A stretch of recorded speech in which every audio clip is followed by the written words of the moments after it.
young child abducted, taken when the family's car was stolen while she was inside. We brought you the story as breaking news last night.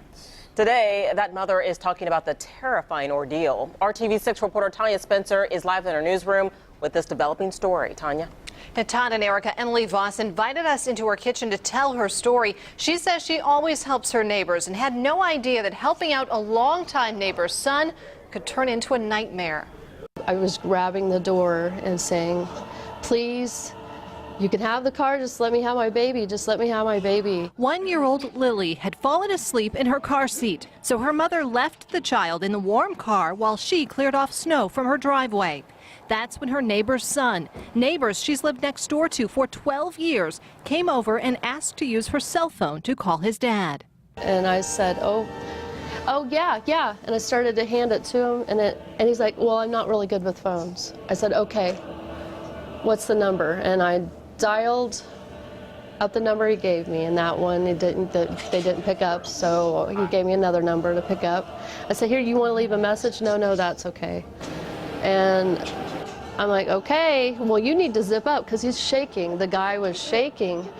And I said, you need to zip up. I know I'm being a mother, but you need to zip up. You're going to get hypothermia waiting out here for your dad. According to the police report, Voss let Donald Nixon sit in the passenger seat of her running car to keep warm. He suddenly jumped into the driver's seat and took off with Lily still in the back.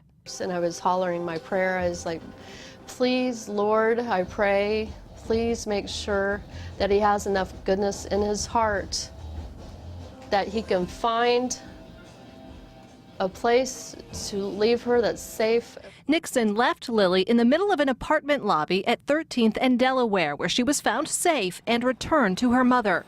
Nixon, a diagnosed paranoid schizophrenic, was just released from Wabash Mental Facility 1 week ago.